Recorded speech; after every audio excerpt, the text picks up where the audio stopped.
At first, we present significant problems in 3D network on chips in this presentation, then express solutions for these problems, which there are: index sharing mechanism in 3D routers, intra-layer routing algorithm, external layer routing algorithm, and at the end, comparison and conclusion will be done.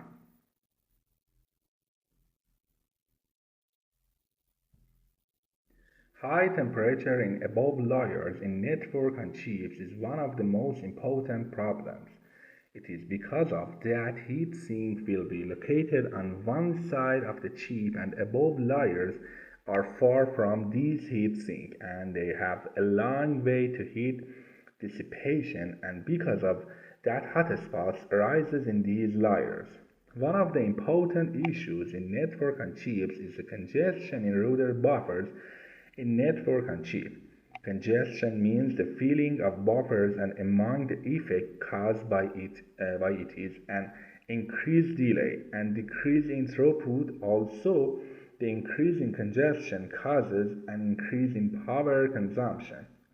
High cost of implementation TSVs on network and chips is one of the other problems. TSVs are used to link layers in 3D network and chips, and also they imposes a lot of cost on the manufacturers in 3D network and chips.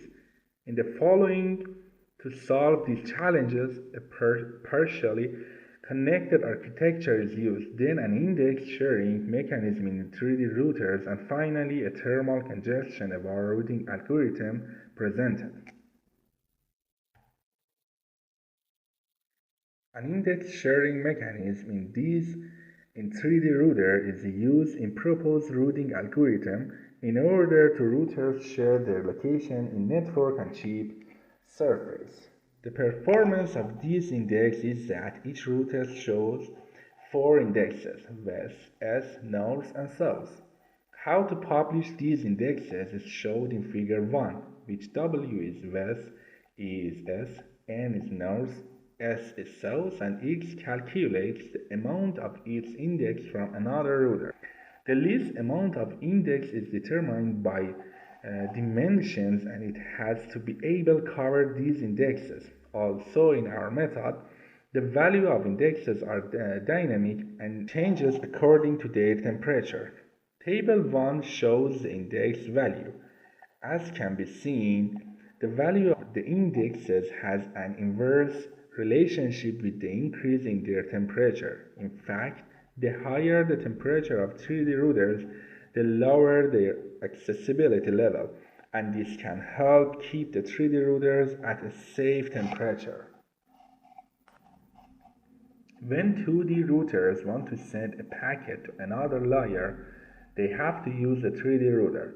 3D routers are equipped with through silicon via, and through them they can transfer information to other layers. To find the nearest 3D routers, at first they compare 4 saved indexes in themselves, and the packet will move one step to bigger index direction, and it happens again until the packet reaches to the 3D routers.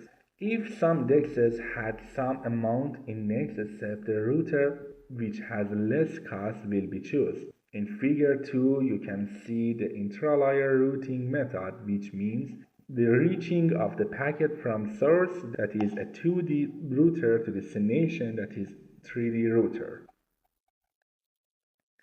Cost function is used for intra-layer routing. This function is defined by 2 factors: temperature and congestion, and a coefficient for each factor.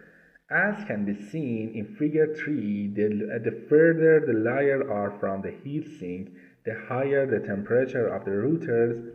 The coefficients are marked on figure 3, and the closer get to the higher layers, the temperature coefficient increase. In the lower layer, because it is located on the heat sink, the temperature coefficient is equal to 0. And in the highest layer, because it has a long way to dissipate heat, the temperature coefficient is 1. In intra-layer routing, each router knows 4 neighbors' costs. To send a packet to destination, cost of two routers which are in x and y direction of destination is compared, and the router which has less cost, the packet will be delivered to it. This will be happen until the current router get in the same line with the direction router, and then the packet will move to the direction in direct way. Figure 4 shows this routing method. Creating a restriction in the opposite direction of the destination reduces the delay and also prevents packet from wandering. Also, shortening the routers leads to a reduction in power consumption. You can observe simulation setup in Table 2. We have used a 4-layer network on chip with 49 routers in each layer. Also, to better evaluate the routing algorithm, we have used two different traffic with different distributions. In this section, the proposed routing algorithm was discussed in some parameters like global average delay, global average throughput, heat distribution, and power consumption with elevator first, then the VES and healthy elevator routing algorithm.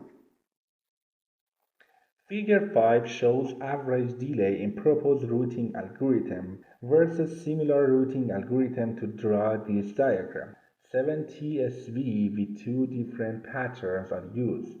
As you can see, in proposed routing algorithm, average delay had significant decrease.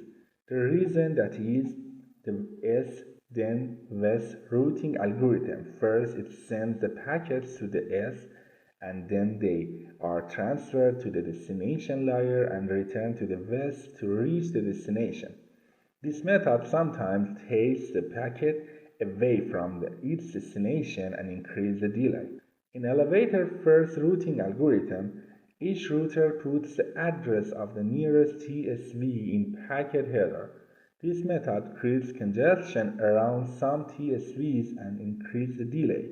Healthy elevator routing algorithm just uses two indexes, north index and south index. Packets that want to move to other layers can only travel north or south direction to find the TSV. Also, in HE routing algorithm, minimum routing is not observed in intra-layer routing. In the proposed routing algorithm, not only attention has been paid to heat and congestion, but also to minimum routing, which has reduced by the delay. Figure 6 shows global average delay in network on chip with 10 TSVs. As you can see, because the number of TSVs has increased, the delay has improved in all methods. But still, the proposed routing algorithm has less delay. Figure 7 shows average throughput in HE routing algorithm and proposed routing algorithm. As you can see, in proposed routing algorithm, average throughput is better than HE routing algorithm. The reason that is HE routing algorithm uses two indexes and is proposed routing algorithm used four indexes. The use of four indexes increases the diversity of the route in routing. Another reason for increasing the average throughput is the use of congestion factor in the routing algorithm. Figure 8 shows heat distribution in proposed routing algorithm and HE routing algorithm. As you can see, the temperature distribution in the proposed method is more suitable than the HE method. The reason is that the HE routing algorithm used static indexes, but in proposed routing algorithm, the value of indexes is dynamic and the value of these indexes decrease with the increase in temperature. Table 3 shows power consumption in proposed routing algorithm and similar routing algorithm. Similar routing algorithm have more power consumption than the proposed routing algorithm due to the use of virtual channel and not using minimum routing. And finally, you observe some important references.